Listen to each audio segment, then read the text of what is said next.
Kuasa hukum Roy Kiyoshi, Henry Indraguna menyampaikan kondisi terbaru kliennya yang saat ini mendekam di penjara.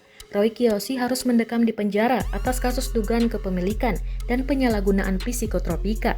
Henry Indraguna menegaskan kalau Roy Kiyoshi sangat stres berada di dalam penjara, yang kehidupannya berbeda sebelum dirinya ditangkap polisi. Henry menambahkan kalau Roy Kiyoshi sudah tidak nyaman menjalani kehidupan di dalam penjara.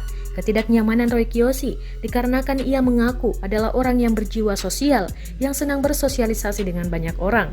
Kemudian, ketidaknyamanan Roy Kiyoshi diakui oleh Henry, kliennya tak bisa berkomunikasi dengan makhluk astral atau tak kasat mata. Menurut pengakuan Roy kepada Henry, di dalam penjara Polres Metro Jakarta Selatan banyak sekali makhluk halus dari dunia lain. Makanya Roy setiap malam tidak bisa tidur karena diganggu makhluk halus, katanya. Lebih lanjut, Henry Indraguna sudah menyampaikan kegelisahan Roy Kiyoshi yang sering diganggu makhluk halus di dalam penjara.